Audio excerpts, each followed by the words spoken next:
ڈار صاحب انٹرویو کا ایک بڑا سوال خبریں چل رہی ہیں کہ جی اسحاق ڈار صاحب جو ہیں وہ کیئر ٹیکر پرائم منسٹر بننے جا رہے ہیں. میں نے بھی آج دیکھی یہ خبر، لیکن میں ایک تو یہ ایز اے کیا لگے بیسک مسلم ہونے کے ناطے بلیو کرتا ہوں کہ کوئی آفس آپ کو اسپائر نہیں کرنا چاہیے خود، یا اس کے پیچھے بھاگنا نہیں چاہیے، لابی نہیں کرنی چاہیے. تو اس لیے میں الحمدللہ جو کچھ کر سکا ہوں، میں ماضی میں بھی 5ویں دفعہ اللہ نے مجھے یہ ذمہ داری دی ہے، میں یہ نبھا رہا ہوں. اور پھر میں لیڈر آف دی ہاؤس بھی ہوں سینٹ میں، وہ میری ایک ذمہ داری ہے. تو میرا خیال ہے کہ یہ بہت پری میچور ہے اس کے اوپر کامنٹ کرنا، اور اس کا بھی ایک پروسیس ہے، آپ کو بھی بتایا پروسیس ہے جو کہ ٹریگر ہوگا.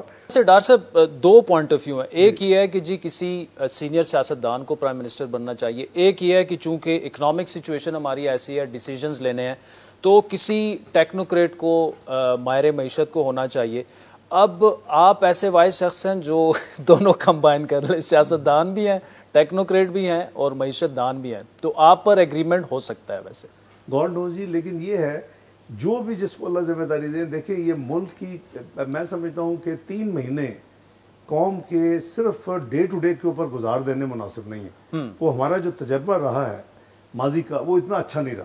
یہ ڈار صاحب جو الیکشن ایکٹ 2017 ہے سیکشن 230، اس کا مطلب کہ پھر وہ امینڈ ہونے جا رہا ہے to the best of my understanding. جی میرا خیال ہے کہ یہ قوم سے چھپانے کی بات نہیں ہے، ان کو پتہ چل جائے گا، اور بالکل اس کو امینڈ ہونا چاہیے تاکہ آپ 3 مہینے قوم کے 3 گھنٹے ضائع نہیں کر قوم کے. آپ 3 مہینے صرف ڈے ٹو ڈے کام کریں پہ کیوں کریں؟ یعنی جو next care taker prime minister ہوگا وہ اہم فیصلے کرنے کی پوزیشن میں ہوگا. ہاں تو بالکل ہونے چاہیے، جو کم از کم جو چیزیں پروسیس میں ہیں. یہ ڈار صاحب بڑے اہم ہیں اگلے 3 مہینے، اس میں آپ نے ایک ایگزامپل دی، بڑے فیصلے ہونے ہیں، اور یہ جو سیکشن 230 ہے وہ امینڈ بھی ہونے جا رہا ہے. ایسے میں اگر تو یہ سارے سٹیک ہولڈرز ایگری کر جاتے ہیں اور آپ کو بنا دیا جاتا ہے کیئر ٹیکر پرائم منسٹر، مجھے آپ نکال دیں کائنڈلی، کسی کو بھی بنا دیا جاتا ہے. نہیں، آپ بننے کے لیے تیار ہیں ویسے؟ نہیں، میں دیکھیں اگر آپ پر یہ ذمہ داری ڈال دی جائے.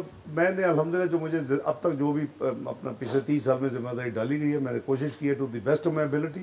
اس میں میرا ججمنٹ ایرر ہو سکتا ہے، لیکن میں نے کبھی خدا نہ خواستہ اس میں اس فیصلے میں یا اس میں یہ سب کو پتہ ہے کہ میں اس میں ذرا بھی جول نہیں آنے دی.